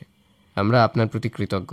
কি যে বলেন, এত কৃতজ্ঞতা জানানোর কিছু নেই। ও আসলে মেধাবী মেয়ে, কিন্তু বন্ধুর অভাব, সঙ্গীর অভাব। এই বয়সের মেয়েরাও ভাবে কেউ আমাকে বোঝে না, আমি বড় একাকী, মা বাবা আমাকে বুঝতে চায় না। আর সবচেয়ে বড় কথা, কিশোর কিশোরীরা শাসন মানতে চায় না, বিদ্রোহ করে। ওদের খুব সময় নিয়ে বোঝাতে হয়, বন্ধুর মতো মিশতে হয়। আমি জাস্ট এটাই চেষ্টা করছি।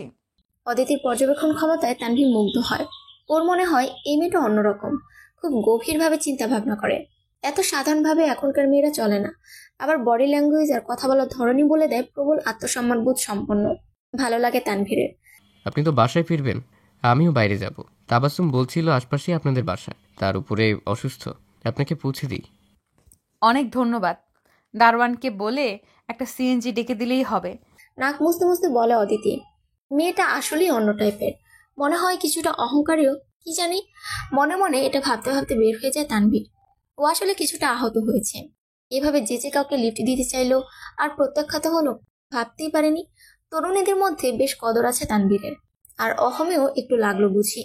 অদিতির এসবে মাথা ব্যথা নেই, কারণ ঠান্ডায় ওর আসলেই মাথা ব্যথা করছে। বাসায় ফিরে ওষুধ না খাওয়া পর্যন্ত শান্তি নেই। ইগো একটা অদ্ভুত জিনিস। কেউ কারোর প্রতি আগ্রহ দেখালে বিতৃষ্ণা লাগে, আবার এড়িয়ে গেলে আগ্রহ বাড়ে। এই যেমন অদিতির কোনো ছেলের প্রতি কোনো আকর্ষণ নেই, কিন্তু এই যে তার বিতৃষ্ণা, এতে আরেকজনের আগ্রহ বেড়েছে তানভীরের।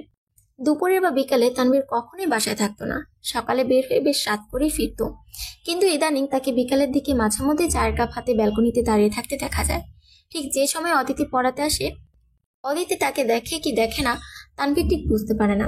তানভীর আসলে অদিতির সাথে একটু কথা বলতে চায়, পরিচিত হতে চায়, অদিতির সম্পর্কে জানতে চায়। কিন্তু অবাক হয় এটা দেখে যে অদিতির ন্যূনতম আগ্রহ নেই। এমন না তরুণীদের কাছে তানভীরের কোনো গ্রহণযোগ্যতা নেই, বরং ব্যাপারটা ঠিক উল্টো। স্মার্ট, সুদর্শন এবং সর্বোপরি ধনী পরিবারে এস্টাবলিশ তানভীরের জন্য বাস্তবে অনেকে লাইন দিয়ে আছে। তানভীর বিষয়টা এনজয় করে, কিন্তু পাত্তা দেয় না। ওর অনেক বন্ধুদের এই পাত্তা দিয়ে ধরা খেতে দেখেছে। কোথায় যায়, কোথায় খায়, কি করে, কেন করে, এসব প্রশ্নের উত্তর দিতে দিতে বেচারারা নাজেহাল একেবারে। উফ, অসহ্য লাগে তানভীরের। ন্যাকা মেয়েদের এত কেনা গোলাম টাইপের সম্পর্কে সে জড়াবে না, কিন্তু অদিতি এমন একেবারে এড়িয়ে যাবে, সেটা তানভীরের পুরুষত্বে লাগে। আজ এই জন্য ইচ্ছে করে লিভিং রুমে বসে বেশ গুরুত্বের সাথে পত্রিকা পড়ছিল। পত্রিকাতে আসলে পড়ার কিছুই নেই, জাস্ট সময় কাটানো। আসল উদ্দেশ্য অদিতির সাথে দেখা করা। লিভিং রুম দিতে তাবাসসুমের রুমে যাবে। অদিতি যেমনই হোক একটু হাই হলো না করে কি পারবে? হাই, কেমন আছেন? অদিতিকে ব্যস্ত হয়ে রুম পার হতে তড়িঘড়ি করে তাকে থামিয়ে দেয় তানভীর। জি ভালো। বাহ, আপনি তো মুরব্বীদের মতো করে বসে আগামীকালকের খবর আজ তাও বিকেলে পড়ছেন। এখনকার জেনারেশন তো অনলাইনে মুহূর্তের মধ্যেই তাজা খবর পেয়ে ফেলে। ফাটা বেলুনের মতো চুপসে যায় তানভীর। না, এই মেয়েটা একদমই সুবিধার না। চুপ করে বসে পড়ে তানভীর। অদিতি সেই একই গতিতে তাবাসসুমের রুমে চলে যায়। রাতে খাওয়ার টেবিলে অদিতির মা বেশ গরম হয়ে ওঠেন। প্রসঙ্গ অদিতির বিয়ে। মেয়ের অনার্স শেষ হয়ে যাচ্ছে, এখন বিয়ে না দিলে আর ভালো পাত্রই পাওয়া যাবে না। আমি পড়া শেষ না করে বিয়ে করব না মা। সে পর্যন্ত কোনো রাজপুত্র তোমার জন্য অপেক্ষায় থাকবে? আমার কোনো রাজপুত্রের প্রয়োজন নেই, আমি নিজে খুব সাধারণ, ঠিক তেমন সাধারণ একজন ছেলে হলেই হবে। কবে পড়া শেষ হবে? সে পর্যন্ত তোমাকে বসায় খাওয়াবো? বাপের অবস্থা দেখতে পারছ। ভাইয়ের পড়া শেষ হয়েছে আরো 2 বছর আগে। ভাইয়াকে যদি বাপ বসিয়ে খাওয়াতে পারে, আমাকেও নিশ্চয়ই পারবে। তুমি দিন দিন বেয়াদব হচ্ছ। ভাইয়ের সাথে তোমার কি তুলনা? ভাই তো চাকরি নিয়ে অন্য কোথাও যাচ্ছে না, তুমি তো শ্বশুরবাড়িতে আজ হোক কাল হোক চলে যাবা। আর ইনকাম যদিও বা কিছু করো, আমাদের কি যায় আসে? 1 প্যাকেট মিষ্টি কিনে বছরে একদিন আসবা কিনা সন্দেহ। লুৎফা, তুমি কিন্তু বড্ড বাড়াবাড়ি করছো আজ। হ্যাঁ, আমি তো সত্য কথা বলি, এজন্য কারো ভালো লাগে না। পাইছে বিনা বেতনের বান্দি, সারা দিন কাজ করো, চরকির মতো ঘুরো, কিন্তু কিছু বলা যাবে না। এই মেয়েকে বুড়ি করে পস্তাবে বললাম। আর 2 বছর পরে রিটায়ার্ড হবা, তখন বুঝবা আমার কথার মানে।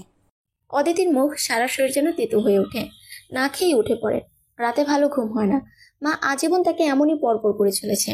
ভাইয়ের সাথে তাকে এতটাই বৈষম্য করে যে মেনে নেওয়া কষ্টকর। মাঝে মধ্যে মনে হয় বাড়ি ছেড়ে চলে যায়, কিন্তু বাবার কথা মনে হলেই ওর মন শান্ত হয়ে আসে। বাবার জন্য সে সব করতে পারে, বাবার মনে কষ্ট দেওয়ার কথা ভাবতেও পারে না। সকালে না খেয়ে ভার্সিটিতে চলে যায়। তীব্র ক্ষুধা লাগে দুপুরে। ক্যান্টিনে খেয়ে নিয়ে বিকালে ছোটে তাবাসসুমকে পড়াতে। আজও তানভীর দাঁড়িয়ে আছে ব্যালকনিতে। অদিতি ঠিক বুঝতে পারে, কিন্তু পাত্তা দেয় না। বড় লোকদের নানা রকম বিলাসিতা, নানা রকম ফ্যান্টাসি থাকে।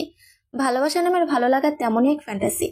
অদিতি তানভীরকে গুরুত্ব দিচ্ছে না বলেই সে এখন অদিতির প্রতি মরিয়া। কিন্তু অদিতি জানে সে কেন এই বাড়িতে আসে, সমাজের অবস্থান কোথায় এবং কোন সীমারেখায় থাকতে হবে। না, এর একটা বিহিত করতে হবে, মনে মনে ভাবে অদিতি। আজ তাবাসসুমকে পড়ানো শেষে ওর মাকে ডেকে সুন্দর করে বলে যে এই মাস পরে অদিতি আর পড়াবে না, সামনে ওর নিজেরও পরীক্ষা। তাবাসসুম এই কথা শুনে খুব আপত্তি করছিল, কিন্তু অদিতি বুঝিয়ে বলল কিছু মায়া কাটানোর কাজ শুরুতেই করতে হয়। অসম্ভব ঘটনা ঘটলো পরদিন। তাবাসসুমকে পড়াতে লিভিং রুম ক্রস করতে তানভীর সামনে আসলো। আপনি আর পড়াবেন না কেন? কারণ আপনি আমি আমি কি করেছি? আপনি প্রতিদিন ঠিক আমার আসার সময় ব্যালকনিতে না হয় লনে কিংবা লিভিং রুমে বসে থাকেন। আগে তো কখনো আপনাকে দেখিনি। এর কারণ কি? আমি আমার বাসায় থাকলে আপনার কি সমস্যা? আর আমি আমার পার্সোনাল কারণে পড়ানো ছাড়লে আপনার সমস্যা কি? কারণ আমার বোনের ক্ষতি হবে। প্রয়োজনে আমি আর আপনার সামনে আসব না। দেখুন, আপনার মা খুব বিশ্বাস নিয়ে আপনার বোনকে আমার কাছে পড়াতে দিয়েছে। আমি যদি সেই সুযোগে আপনার সাথে গল্প করি কিংবা কথা বলি, কিংবা কোনো কথা না হওয়া সত্ত্বেও আপনি এইভাবে আমার আসার সময় এইখানে সেখানে দাঁড়িয়ে থাকেন, আপনার মা অবশ্যই বুঝবেন যে কোনো না কোনো ঘাপলা আছে। আর উনি ঘটনা কিছু না হওয়া সত্ত্বেও দায়ী করবেন আমাকে সুবিধাবাদী ভাববেন। আর আমাকে শুধু নয়, প্রয়োজনের তাগিদে টিউশন করতে আসা সব মেয়েদেরই উনি খারাপ ভাবতে শুরু করবেন। এই জন্য এটাই ভালো যে আমি আর না পড়াই, এখানে আর না আসি। ভালো থাকবেন। গটগট করে হেঁটে গেল অদিতি। তানভীর সত্যিকার অর্থেই হাঁ করে রইল। মাসের শেষ 5 দিন তানভীরকে আর দেখা যায়নি। মাস পূর্ণ হলে অদিতিও ছেড়ে দেয় তাবাসসুমকে পড়ানোর কাজ। অদিতির মা ওর বিয়ে নিয়ে ভীষণ ব্যতিব্যস্ত। মেয়ের বয়স হয়ে যাচ্ছে, লোকজন কি বলবে, সমাজ কি বলবে, এরপর আর ভালো সম্বন্ধ হবে না।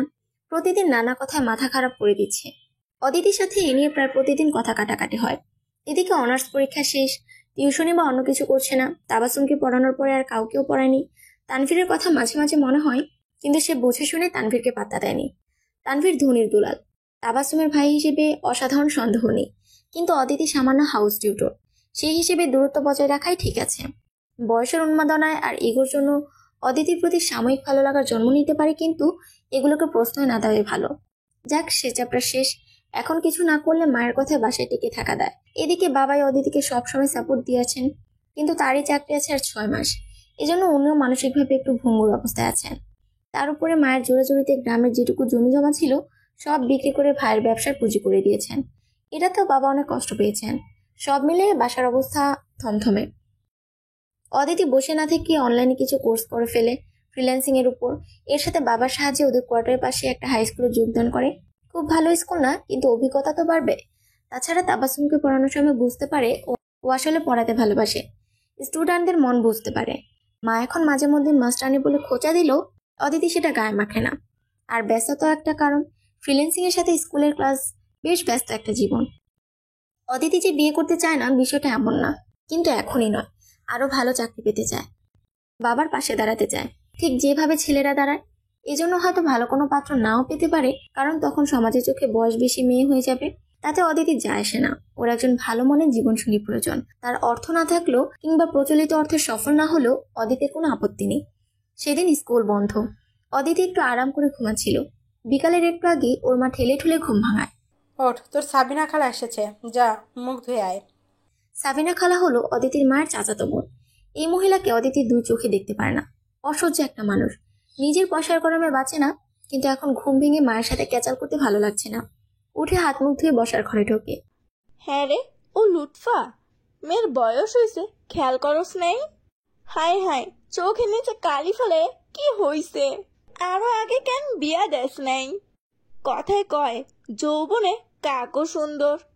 অদিতির মাথা দিয়ে আগুন বের হয়ে যেন, চোখ গোল করে মায়ের দিকে তাকায়। লুৎফা বেগম প্রমাদ গণে, মেয়ের চরিত্র তো জানে না, জানি কি বলে বসে। সাবিনা আপু সুবিধার লোক না, গলা শুকিয়ে যায় লুৎফার।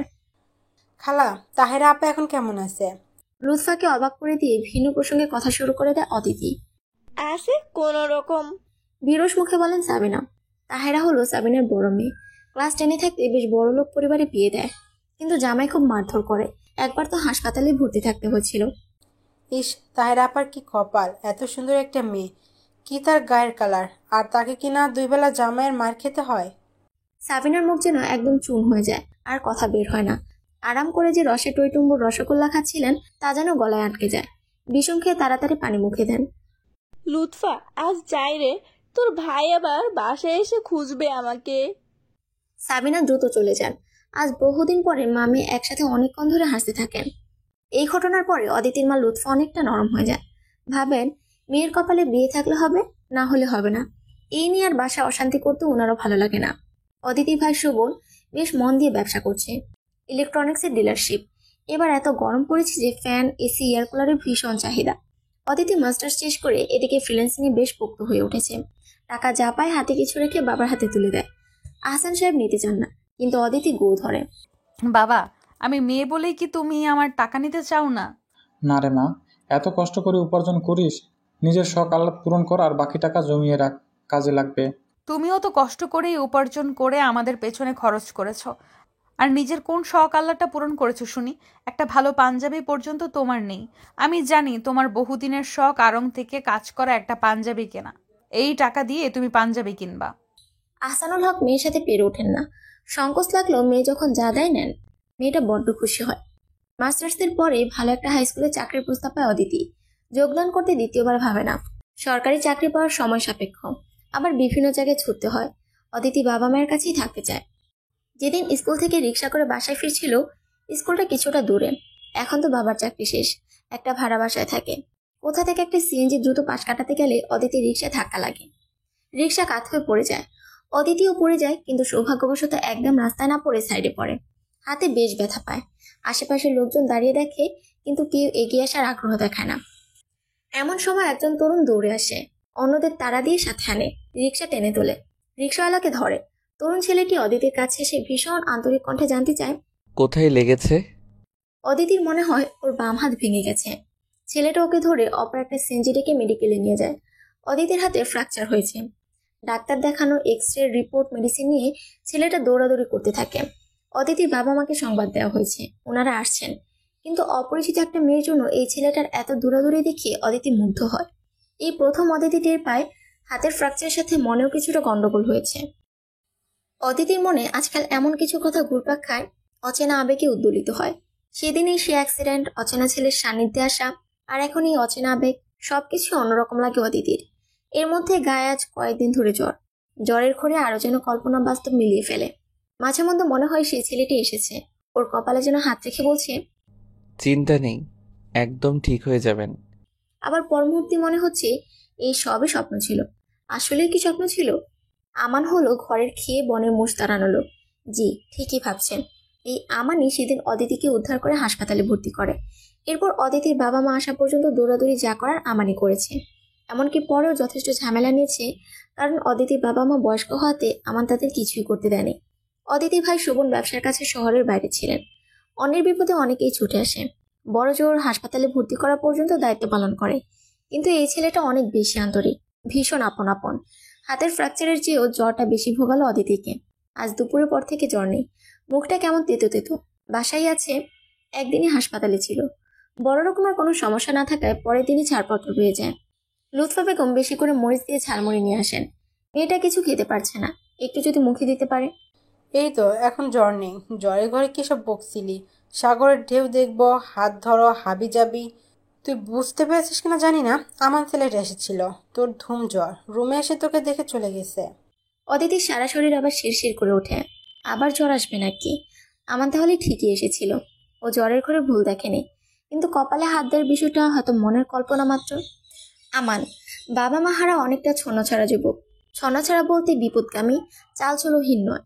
ওর চাচা আশরাফ খান বেশ ধনী একজন ব্যবসায়ী, 3 কন্যার পিতা, আমানের অভিভাবক। আমানকে নিজের সন্তানের মতোই ভালোবাসেন, বরং আরো বেশি বলা যায়। আমানের কোনো দোষ ত্রুটি যেন ওনার চোখেই পড়ে না। অপত্য স্নেহ আমানের জন্য, কিন্তু আমান যেন বন্যখোরা, নিজের ইচ্ছা মতো ঘুরে বেড়ায়, মানুষের উপকার করার নেশায় ছুটে থাকে।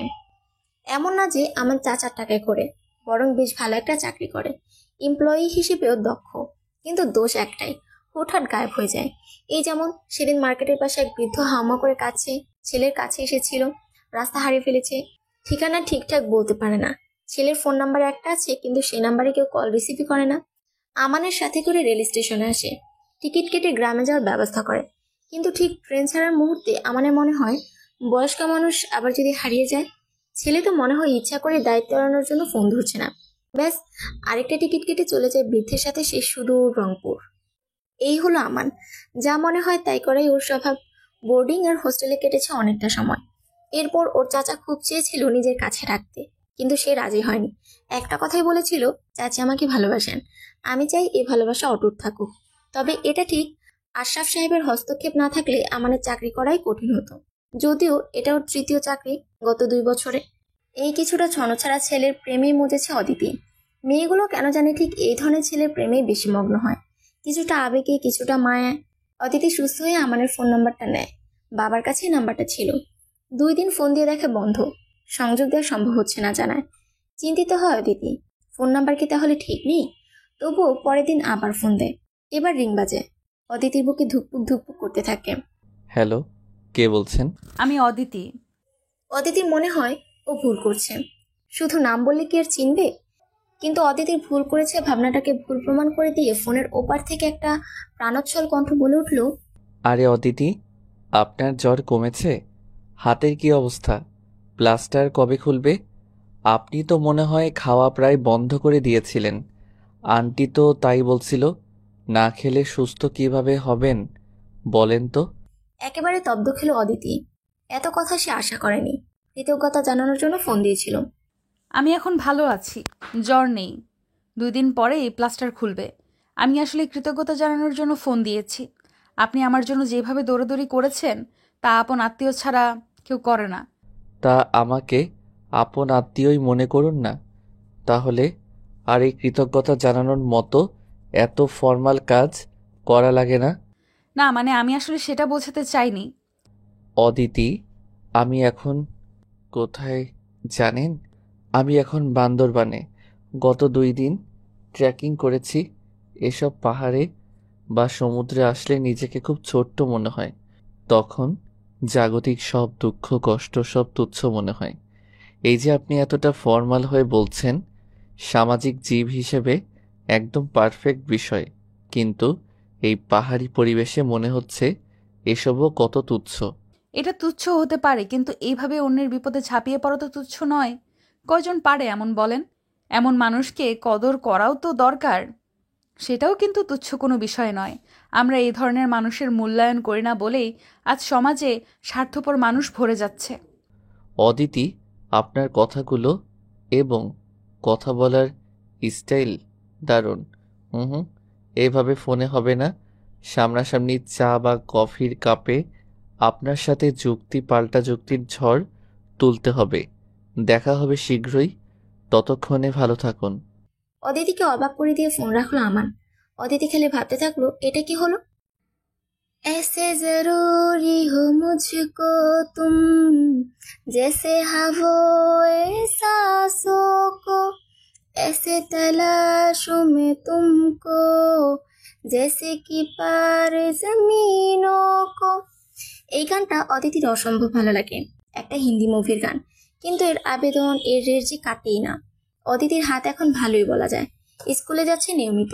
ছাত্রছাত্রীরা অদিতিকে ভীষণ পছন্দ করে। ফিজিক্সের মতো কঠিন সাবজেক্টকে খুব ঝরঝরে করে হাতে কলমে বুঝিয়ে দেয়। এই জন্য অবশ্য অদিতিকে বেশ পরিশ্রম করতে হয়। ইউটিউবে দেশে বিদেশে বিভিন্ন লেকচার ফলো করে, নোট নেয়, বিভিন্ন লেকচারের সাথে হাতে কলমে বিভিন্ন জিনিস দিয়ে সূত্রগুলোর বাস্তব পরীক্ষা দেখায়। সেগুলো অদিতি বাসায় আগে নিজে করে, ভালোভাবে পারলে তারপর স্টুডেন্টদের দেখায়। ওর ক্লাসে স্টুডেন্টরা শতভাগ মনোযোগ দিয়ে করে। আমানের সাথে অদিতির আর কথা হয়নি। অদিতি আর কল দেয়নি। বারবার কল করাটা হ্যাংলামি দেখায়। এমনটা অদিতি পারে না। আজ স্কুল থেকে বাসায় ফিরে দরজা বাইরে থেকে মনে হলো ভেতরে বেশ উচ্চস্বরে কথা, হাসি, হই হুল্লোড় চলছে। এটা তো তাদের বাসার পরিবেশ নয়। বাবা অবসরের পরে নামাজ পড়া, বই পড়া নিয়ে সময় কাটিয়ে দেন। মা বরাবরের মতোই সংসারের কাজ নিয়ে ব্যস্ত থাকেন। অদিতি বাসায় ফিরে ক্লান্ত হয়ে আবার ক্লাসের জন্য নোট নেওয়া আর ফ্রিল্যান্সিং নিয়ে ভীষণ ব্যস্ত সময় পার করে। ওর খুব ইচ্ছা বাবার জন্য এক টুকরো জমি কেনা, যেটা বাবার খুবই শখ, কিন্তু অদিতিদের জন্যই এই শখটা পূরণ হয়নি। অদিতির ভাই সুবন ব্যবসাতে ভালোই লাভ করছিল, কিন্তু অদিতির হাতে ফ্র্যাকচার হওয়ার ঠিক পরপরই ঘোষণা দেয় সে একটা মেয়েকে পছন্দ করে এবং তাকে বিয়ে করতে চায়। বাবা অদিতিদের ইচ্ছাকে খুব সম্মান করে, কিন্তু মা মনে কষ্ট পায়। অদিতির বাবা অদিতির অসুস্থতার কথা চিন্তা করে কিছুদিন পরে শোভনের বিয়ের ব্যাপারে কথা বলবে বলে জানায়, কিন্তু শোভন বেঁকে বসে। মেয়েটা নাকি বিয়ে হয়ে যাচ্ছে, এখনই যা করার করতে হবে। অদিতির মা লুৎফা বেগম আজীবন ছেলের পক্ষ নিয়েছেন, এমনকি ছেলের প্রতি পক্ষপাতিত্ব করে মেয়েকে কটু কথাও শুনিয়েছেন। কিন্তু আজ লুৎফা বেগম যেন অন্যরকম মানুষ হতে গেলেন। নিজের রাগ ক্ষোভ চাপতে না পেরে এত বড় ছেলের মুখে থাপ্পড় বসিয়ে দিলেন। যার বোন মৃত্যুর হাত থেকে ফিরে এসেছে বলা যায়, সে এখন কিভাবে বিয়ের জন্য জিদ করতে পারে? শোভনেরও রাগ উঠে যায়। নিজের জিনিসপত্র গুছিয়ে তখনই বাড়ি আছে আর লোকমুখে অতিথিরা শুনতে পায় এর পরদিনই সে মেয়েকে বিয়ে করে নতুন সংসার পেতেছে। মাঝখান থেকে সারা জীবনের সঞ্চয় পেনশনের টাকা থেকে বঞ্চিত হলেন আহসানুল হক। লুৎফা বেগম ইদানিং খুব মনকষ্ট ভোগেন। ছেলের এই স্বার্থপরতা মানতে পারেন না। এসব ঘটনায় ঘরের পরিবেশ থমথমে থাকে। সেখানে কে এসে এমন হাসির হিল্লোল তুলল? কলিং বেল চেপে ধরতে দরজা খুলে মুখে বিরাট এক হাসি বলে সামনে এসে আমান দাঁড়ায়। অদিতি বুকের হার্টবিট মিস হয়ে যেন। ভিতরে যেতেই দেখে বাবা মা হাসি মুখে ডাইনিং রুমে। আরে দেখ, আমি রান্না করব কি আমার রান্নাঘরে ঢুকে রান্না করেছে। আমরা তো তোর জন্য অপেক্ষা করছিলাম। হাসি মুখে লুৎফা বেগম অদিতিকে ঘোষণা দেওয়ার ভঙ্গিতে জানায়। অদিতির তো অবাকের পর অবাক হওয়ার পালা। অদিতির বাবাও কথা শুরু করেন। আমি বাবু টেস্ট না করে থাকতে পারলাম না। খাসির মাংসের কোরমা তো লাজবাব। আর কত গল্প যে পারে ছেলেটা। অনেক অনেক দিন পরে গুমোট আকাশে যেন রোদের ঝলকানে। ভালো লাগে অদিতির। কাপড় পাল্টে ফ্রেশ হয়ে বসে পড়ে। কয়েক রকমের ভর্তা, খাসির মাংস আর ডাল, কিন্তু প্রতিটা আইটেমই অসাধারণ। আপনি তো দারুণ রান্না করেন। একলা মানুষের সব শিখতে হয়। আর তাছাড়া ছেলেদের জন্য হাস্যকর হলেও সত্য যে আমি রান্না করতে পছন্দ করি। আরে হাস্যকরের কি আছে? সারা দুনিয়ার সব বড় বড় হোটেলের শেফরা হলেন ছেলে। মেয়েরা হবে তারা ছাড়া আমরা না খেয়ে মরবো।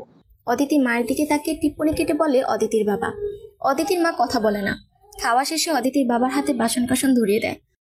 কাজ করে বোঝো এখন। অদিতিও হাসে প্রাণ খুলে আস্তে করে আমানকে ধন্যবাদ দেয়। আপনাকে আমার কিছু কথা বলার ছিল। আমান হঠাৎ সিরিয়াস মুডে কথা বলে। জি অবশ্যই বলেন। ব্যস্ত থাকেন জানি, তবুও প্রতিদিন নিয়ম করে বাবা মাকে সময় দেবেন। ওনারা এখন ছোট বাচ্চার মতো। আপনার সঙ্গ চাই, আমার নেই। আমি বুঝি কি জিনিস, আপনার কাছে আমার নেই। হঠাৎ গলাটা যেন ধরে আসে আমানের। দ্রুতই অদিতির বাবা মায়ের কাছ থেকে বিদায় নিয়ে চলে যাওয়ার জন্য পা বাড়ায়। লুৎফা বেগম মাথায় আলতো করে হাত বুলিয়ে দেন। অদিতি আমানের সাথে সাথে আসে। আস্তে করে নরম স্বরে বলে, ধন্যবাদ। কেন? কিসের জন্য? সবকিছুর জন্যই। শুকনো ধন্যবাদে কাজ হবে না। তাহলে চলেন একদিন কফি খাই। বুকের ভেতরে রক্ত ছলকে উঠে অদিতির। ভীষণ আপ্লুত হয়, কিন্তু বাইরে বুঝতে দেয় না। মুখে ভদ্রতার পরিমিত হাসি ঝুলিয়ে সম্মতি জানায়। লুৎফার আহসানুল হকের মুখে খালি আমানের নাম। ওনারা উঠতে বসতে খালি এই নাম জপ করে। অদিতি সেদিন না পেরে বলে ওঠে, আচ্ছা মা, আমানের মধ্যে কি এমন পেলে বলো তো? আমার নামও এতবার নাও না যতবার আমানের নাম নাও। অদিতি মোটেও ঈর্ষান্বিত নয়, বরং ভীষণ ভালো লাগে। 101বার এই নাম জপলেও ওর খারাপ লাগবে না। কিন্তু সমস্যা হলো, এই নাম শুনলে ওর বিবশ লাগে, কাজকর্মে ব্যাঘাত হয়। অদি, আমান এতিম ছেলেটা ভুলিস না। পাশ থেকে গম্ভীর গলায় বলেন আহসানুল হক। এতিম কিন্তু অসহায় নয়, নিজে জব করে, আবার গার্ডিয়ান হিসাবে আছে বড়লোক আন্তরিক চাচা। আচ্ছা ভাব, একদিন বৃষ্টির দিনে ওর খিচুড়ি খেতে ইচ্ছে করলো, কিন্তু চিৎকার করে বলতে পারে না, মা আজ কিন্তু খিচুড়ি রান্না করবে। বলতে পারে না, বাবা অনেক দিন ইলিশ মাছ কিনছো না কেন। গম্ভীর মুখে বলেন লুৎফা বেগম। পরিবেশটা গুমোট হয়ে যায়। আসলেই বাবা মা যাদের নেই তারাই বোঝেন কতটা ভালোবাসাহীন তারা। আমাদের বাসায় রান্না করলেও কি ভীষণ উৎসাহ নিয়ে বিভিন্ন জায়গায় ঘুরে ঘুরে নাকি রান্না শিখেছে, আমাদের নিজ হাতে রান্না করে খাওয়াবে। তোর মা কত নিষেধ করলো, কিছুতেই শুনলো না। এরপর ও রান্নার প্রশংসা করলে খুশিতে চোখ মুখ কেমন জল জল করছিল। এখন বল, এমন ছেলে কথা কে না বলবে, যে কিনা চেনা অচেনা যে কারো বিপদে দৌড়ে যায়। অদিতি চুপ করে থাকে। আসলেই বাবা মা আমানকে বেশ পছন্দ করে, আর এই পছন্দের অন্যতম কারণ বুঝি শূন্যস্থান পূরণ। শোভন আলাদা হয়ে যাওয়ার পরে তাদের মনে যে একটা শূন্যস্থানে তৈরি হয়েছে, কিছুটা হলেও প্রলেপ লেগেছে। প্রকৃতি শূন্যস্থান পছন্দ করে না, কাউকে না কাউকে দিয়ে সেই শূন্যস্থান ভরাট করে দেয়। এর পরের দিনগুলো বেশ নাটকীয়তায় চলে যাচ্ছে। আমাদের সাথে অবশ্য অদিতির তেমন দেখা সাক্ষাৎ হয় না, কিন্তু প্রায় দিনই তার কোনো না কোনো সুকর্মের ঘটনা অদিতির কানে আসে। এই যেমন আজ আহসানুল হককে জোর করে মর্নিং ওয়াকে নিয়ে গেছেন, আসার সময় কোথা থেকে টাটকা সবজি আর মাছ নিয়ে এসেছে, কিংবা অদিতির মাকে চেক আপ করাতে ডাক্তারের কাছে নিয়ে গেছে। তারপর মাঝে মাঝে রান্না, গল্প, আড্ডা তো আছে। আমান শুনতে শুনতে অদিতির তো একটু একটু ঈর্ষা যে লাগছে না তা অস্বীকার করার উপায় নেই। কিন্তু বাবা মা যে ভালো আছেন, উচ্ছল আছেন, এটাই অদিতির বড় পাওয়া। অবশেষে একদিন রাতে অদিতির হোয়াটসঅ্যাপে সেই কাঙ্ক্ষিত মেসেজ। কাল কখন ফ্রি থাকবেন? অদিতি বিকালে ফ্রি থাকে, সেটাই জানালো। স্থান ঠিক হলো নিরিবিলি একটা কফি শপে। কিন্তু এরপরে ঘুম হারাম হলো অদিতির। কি বলতে চায় আমান? নানান রকম চিন্তা ভাবনা রাত এবং দিনটা কেটে বিকালে নির্ধারিত ক্যাফেতে আসা অদিতি ইচ্ছা করে আজ শাড়ি পরেছে। শিক্ষকতাকে পেশা হিসেবে নেওয়ার পর থেকে অদিতি অবশ্য মাঝে মধ্যেই শাড়ি পরে। এই পোশাকের মধ্যে একটা আলাদা আভিজাত্য সৌন্দর্য আছে, সেটা একদম সাদামাটা সুতি শাড়ি হলেও অদিতি তাঁতের সুতি শাড়ি পরেই বেশি। ওর মনে হয় দেশীয় শিল্পকে বাঁচিয়ে রাখা সবার নৈতিক দায়িত্ব, আর দামে কম এবং ভালো মান। এমনি একটা নীলজমিনি চিকন লাল পাড়ের একটা শাড়ি পরে অদিতি ক্যাফেতে আসে। শরৎ শুরু হলেও গরমটা কমেনি। ওর নাকের ডগায় শিশির বিন্দুর মতো ঈষৎ ঘাম জমে আছে। চুলগুলো পেছনে একটা পাঞ্চ ক্লিপ দিয়ে আটকানো। আমান একটু বোহেমিয়ান টাইপের হলেও ওর একটা গুণ হলো কোনো অ্যাপয়েন্টমেন্ট থাকলে পারলে সময় 2-5 মিনিট আগে উপস্থিত হয়। আজও তার ব্যতিক্রম নয়। হালকা গ্রে কালারের একটা টি শার্ট আর জিন্স পরেছে। এক মাথা চুল কিছুটা এলোমেলো, তাতে আরও ভালোই লাগছে যেন। অদিতিকে দেখে উঠে দাঁড়িয়ে হাত নেড়ে সামনে এগিয়ে এলো। বাহ, শাড়িতে তো আপনাকে দারুণ লাগে। চোখে মুখে একটা মুগ্ধতা নিয়ে বলে আমান। এটা যে ও মন থেকে বলছে তা ওর চেহারা দেখেই বোঝা যায়। শাড়িতে সব মেয়েকেই ভালো লাগে। বসতে বসতে বলে ওঠে অদিতি। বলেন কি খাবেন, আগে অর্ডার দেই। মেনু কার্ড হাতে নিয়ে অদিতির দিকে এগিয়ে দেয়। শুধু 1 কাপ গরম কফি, আর তার আগে বলুন এইভাবে সমন দিয়ে ডাকার কারণ কি? অদিতির এই কথায় ওর স্বভাব সুলভ চরিত্রের অংশ হিসেবে হা হা করে হেসে ওঠে আমান। বাহ, আপনার তো ভালো সেন্স অফ হিউমার আছে। আমি তো ভাবতাম পদার্থবিজ্ঞানের ম্যাডাম যখন কিছুটা খটোমটো টাইপের, এখন দেখি না ভালোই রসিক আছেন। অদিতি অপ্রস্তুত হয়, চুপ করে থাকে। ঠিক কি বলবে বুঝতে পারে না। আমানেরই তো কথা বলা উচিত। কি বলতে চায় সে? আসলে অদিতি, আপনাকে ডেকেছি কারণ আমার মনে হয়েছে আপনার বাবা এবং মাকে আপনার আর একটু সময় দেওয়া উচিত। কথাটা ঠিক কিভাবে নেবেন জানি না, হয়তো অহেতুক নাক গলানো মনে হতে পারে, কিন্তু আসলেই তাদের আরেকটু যত্ন দরকার, আরেকটু সময় দেওয়া প্রয়োজন। সত্যিই রাগ হয় অদিতির। আমান কতটুকু জানে ওদের সম্পর্কে, অদিতির প্রচেষ্টা সম্পর্কে? না জেনে এভাবে উপদেশ দেয়া কেন? আমান, আমাদের সম্পর্কে আপনি কতটুকু জানেন আমি জানি না, কিন্তু আপনি আমার বাবা মাকে নিয়ে ভাবছেন, তাদের মঙ্গল কামনায় এই কথাগুলো বলছেন। এই জন্য আমি কৃতজ্ঞ, আরও কৃতজ্ঞ আমার বাবা মাকে সময় দেওয়ার জন্য। কিন্তু দেখুন আমান, চোখের দেখার বাইরেও একটা জগৎ আছে। এই যেমন আমি আমার বাবাকে সময় দিতে পারি না, কারণ আমাকে তাদের জন্যই, তাদের স্বপ্ন পূরণের জন্যই ছুটতে হয়। আমার লজ্জা করছে যে এগুলো আপনাকে বলছি। হয়তো কখনোই বলতাম না, কিন্তু আপনি প্রসঙ্গ উঠানোতে বলছি। আমরা যে বাসায় থাকি সেটা ভাড়া বাসা, অথচ বাবার আজীবনের ইচ্ছা যে নিজেদের একটা টিনশেড বাড়ি হলেও হবে, একটা আঙিনা থাকবে। তার পেনশনের সব টাকাই তো ভাইয়া নিজের ব্যবসায় লাগিয়ে আলাদা হয়ে দিব্যি নিজের মতো আছে, কিন্তু আমি রাত দিন এক করে ছুটে চলেছি এই স্বপ্ন পূরণে। মা তো বিয়ে সংসারের কথা বলতে বলতে বিরক্ত হয়ে বাদ দিয়েছে, কিন্তু আপনিই বলুন, এই বয়স্ক শিশু দুইজনকে রেখে আমি কোথায় যাব? একটানা অনেক কথা বলে থামে অদিতি। ওর খুব বিরক্ত লাগছে, নিজের উপর নাকি আমানের উপর নাকি কফি শপে ঠিকমতো কাজ না হওয়া এসির উপর। অদিতিটা বুঝতে পারে না, চুপ করে বসে থাকে। আমানও যেন কিছুটা অপ্রস্তুত, চুপচাপ কফি শেষ করে। এবার তাহলে আসি, কফির জন্য ধন্যবাদ। আর কোনো কথা না বলে, কোনো উত্তরের অপেক্ষায় না থেকে বের হয়ে যায় অদিতি। কফিটা কি বেশি তিতকুটে ছিল? জিহ্বা মন সব এমন তিতে হয়ে গেল কেন? আজ 2 দিন ধরে আমান অদিতির ফোনে মেসেজ দিচ্ছে, কিন্তু অদিতি ইগনোর করছে, কারণ অদিতি সত্যিই বিরক্ত। আমানকেও অন্যরকম ভেবেছিল। নিঃসন্দেহে আমান অনেক কেয়ারিং, কিন্তু না জেনে কেন এভাবে মন্তব্য করবে? রাতের বেলা খাবার টেবিলে বসতেই হঠাৎ করে আমান এসে টেবিলে বসে। বিরক্তিতে অদিতি ভ্রুকুঞ্চিত করে। আমান এখানে? অদিতির বাবা এখনো খেতে আসেনি, আর মা রান্না করে। অদিতি, আমি সরি, আপনি আমার কোনো মেসেজেরই উত্তর দিচ্ছেন না, এজন্য এইভাবে অনাহুতের মতো আসতে বাধ্য হলাম। আপনি অনাহুত কেন হবেন? আমার বাবা মা তো আপনাকে বাড়ির সদস্যের আসন দিয়েছেন। আপনি তো দেননি। কেন? মানে খুব সহজ, আমি মানছি আমার এভাবে কথা বলা উচিত হয়নি, কিন্তু আমাকে তো আত্মপক্ষ সমর্থনের সুযোগ দেওয়া উচিত ছিল। আমার সরি বলার সুযোগটুকু তো দেবেন। আমার বাবা মা মারা যান ছোটবেলায়, এরপর বোর্ডিং স্কুলে, তারপর হোস্টেল, হল, আর এখন একটা স্টুডিও অ্যাপার্টমেন্টে। এভাবেই চলছে জীবন। এই যে আপনি খাওয়ার টেবিলে বসে আছেন, আপনার মা রান্নাঘরে কাজ করছেন, একটু পরে আপনার বাবা আসবেন, একসাথে বসে রাতের খাবার খাবেন। ঠিক এমন একটা জীবন আমার কাছে স্বপ্ন।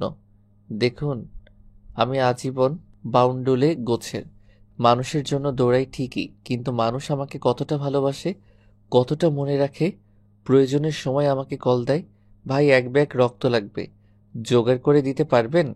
কিন্তু প্রয়োজন মিটলে একবার জানতে চায় না, এই যে আমি সকাল থেকে রক্ত জোগাড়ে ছুটছি, আমার আদৌ সারাদিন খাওয়া হয়েছে কিনা। আরেক দল আছে, ঠিক খোঁজ নেয়, কিন্তু সে বড় স্বার্থের জন্য, কারণ আমার চাচা অনেক ধনী, অনেক প্রভাবশালী, অনেক জায়গায় তার জানাশোনা। এর বাইরে কেউ কখনো মাথায় হাত রাখেনি, জিজ্ঞাসা করেনি কেমন আছি, দুপুরে খেয়েছি কিনা।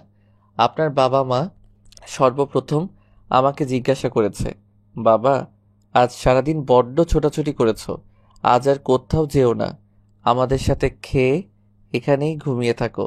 আপনার মা যখন শুনেছে আমার কেউ নেই, দুপুরে ফোন দেয়, আমান আমান বেটা খেয়েছো, নিজের দিকে খেয়াল রেখো। বিশ্বাস করেন, এমন করে কেউ কখনো বলেনি, এমন করে কেউ আমাকে ভালোবাসেনি। একটানা অনেকক্ষণ কথা বলে থাকে আমান। ওর গলা ধরে এসেছে, চোখের কোণে জল। অদিতি বুঝতে পারে আমানের কষ্ট। অদিতির এতটা রিয়েক্ট করা বোধহয় ঠিক হয়নি। তবে অদিতি, আপনার যুদ্ধটা কিন্তু আমার চেয়ে কম কঠিন না, বরং অনেক সময় আরও বেশি। আমি বুঝি আপনি মেধাবী, কিন্তু শুধুমাত্র বাবা মায়ের সাথে থাকার জন্য অন্য কোনো চাকরির চেষ্টা করেননি। এর চেয়ে বড় কষ্ট যেটা আপনাকে প্রতিনিয়ত স্বীকার করতে হচ্ছে, তা হলো এভাবে বিয়ে না করে থাকা। আমাদের সমাজ সম্পর্কে আমি ভালো করে জানি, একটা বয়সের পরে বিয়ে না করলে বা না হলে সমাজ তাকে যেভাবে হেনস্থা করে, এ যেন মৃত্যু সমতুল্য। আপনার বাবা মাও ভীষণ দুশ্চিন্তায় থাকেন। আমি আপনাকে একটা প্রস্তাব দিচ্ছি, আপনি ভাবতে থাকেন, পজিটিভ হলে ভালো, নেগেটিভ হলে আমি আপনার সামনে আসবো না। প্রশ্নবোধক চোখে তাকায় অদিতি। আমান কি বলবে? কিসের প্রস্তাব? অদিতি, আপনি সুন্দরী, বুদ্ধিমতী, আপনাকে যে কেউ পছন্দ করবে। সত্যি বলতে আমি পছন্দ করি। এখন তো প্রেম করার বয়স নেই, যদি জীবনে চলার পথের সঙ্গী হিসেবে আমাকে কিছুটা হলেও পছন্দ হয় জানাবেন, অবাক হবেন না। আমি জানি যে আমি কিছুটা বোহেমিয়ান, তবে এইটুকু নিশ্চিত থাকেন আমি দায়িত্ব জ্ঞানহীন নই। যাদেরকে আমি ভালোবাসি, যারা আমার পরিবার, তাদের জন্য আমার সব প্রায়োরিটি, তাদের জন্য আমি জীবন দিতে পারি। আচ্ছা, আগে দেখতাম মেয়েকে পাওয়ার জন্য বাবা মাকে পটানো হতো, কিন্তু এই ক্ষেত্রে দেখা যাচ্ছে বাবা মাকে পাওয়ার জন্য মেয়েকে পটানো হচ্ছে। Not bad. ভেবে দেখি আমি আমার বাবা মাকে হারাতে চাই কিনা। কে বলল বাবা মাকে শুধু চাই? বরং এক্ষেত্রেও এটাই সত্য যে মেয়েকে পাওয়ার জন্যই বাবা মাকে পটাচ্ছিলাম। অদিতি চোখের দিকে তাকিয়ে আবেগী কণ্ঠে বলে আমার। অদিতি লজ্জা পায়, কিন্তু অদিতি তো দমে যাওয়ার পাত্রী নয়। অনেকেই তাকে আয়রন লেডি বলে। এটা প্রমাণ করতে হবে, আর এই বিষয়ে সব সিদ্ধান্ত আমার একার, কারণ আমি জানি আমার বাবা মা বায়াস্যাট সব আপনার পক্ষে। মাথায় হাত দিয়ে বসে থাকে আমান। না, মেয়েটা আসলে অন্যরকম, মনে মনে ভাবে আমান। অদিতি কিছুটা মুচকি হেসে সরে পড়ে। এতক্ষণে বাবা মা কেউই ডাইনিংয়ে আসলো না, তার মানে সবাই সব কিছু জানে। ওকে, আমিও দেখব কিভাবে খেলা জমে। আমি বাউন্ডুলে ঘুরি, যে আমাকে বাসবে ভালো তার আকাশেই উড়ি। আমি বৃষ্টি এলসে ঘুরি, মাথায় করে রাখলাম ওই খেলবো লুকোচুরি, খেলবো লুকোচুরি। অদিতি গান শুনছিল। অনুপম রায়ের গান ওর ভালো লাগে। এই গানটা শুনতে ওর ভালোই লাগে। আবার আমানের কথাও মনে হয় হাসি পায়। আমান তো নিজেকে বাউন্ডুলে বলে। আমানের সাথে অদিতির বাবা মা মিলে বিয়ের জন্য খুব লেগেছে, কিন্তু অদিতির একটাই কথা, আমান যে ওকে পছন্দ করে এর প্রমাণ কি? আমার নিশ্চিত বাবা মায়ের ভালোবাসার লোভে অদিতিকে বিয়ে করতে চায়। কি অদ্ভুত কথা, তাই হয়? লুৎফা বেগম বলেন। কিন্তু আসল বিষয়টা আহসানুল হক বুঝতে পারেন। আমানের কানে টিপস দেন। ব্যাস, একে তো নাচুনি বড়ি, তার উপর ঢোলের বাড়ির মতো অবস্থা হলো যেন। আজ গোলাপ, কাল দোলন চাপা, এরপর অন্য কোনো ফুল, এভাবে রোজ সকালে কিছু না কিছু হাতে আমান দাঁড়িয়ে থাকে। তারপর 2 দিন পর পর কফি খাওয়ার দাওয়াত, নানা রকম শাড়ির গিফট, মাঝে রাতে কল, অদিতি বাসার নিচে আছি, 1 কাপ চা হবে? অদিতির ভালো লাগে অবশ্যই, কিন্তু বোঝাতে দেয় না। এই সময়গুলো আসলেই দারুণ লাগে। বিয়ে তো হবেই, অদিতির রাজি না হওয়ার কোনো কারণ নেই, কারণ অদিতির মূল চিন্তার বিষয় হলো বাবা মা। সেখানে আমার বাবা মাকে মাথায় করে রাখে, সুতরাং না বলার তো কারণই নেই। কিন্তু আমানের এই পাগলামিগুলো অদিতি এনজয় করে, খুব ভালো লাগে। কিন্তু একদিন সকালে আমান আর আসলো না, সারাদিন আর খোঁজ নেই। পরের দিনই না, অদিতি উদ্বিগ্ন হয়। আমানের নাম্বারে কল দেয়, বন্ধ। বাবা মাও কিছু বলতে পারেন না, এমন তো হয় না। বাবা মাকে কিছু না বলে তো কোথাও যায় না, তাহলে? উফ, আর ভাবতে পারে না অদিতি, ওর মাথা ছিঁড়ে যায় যেন। পরের দিন স্কুল থেকে ফিরে দেখে বাবা মা ব্যাগ গুছিয়ে বসে আছে, তাদের চোখে মুখে চিন্তার ছায়া। অদিতি, গুছিয়ে নে, আমান কক্সবাজারে, আমাদের সেখানেই যেতে হবে।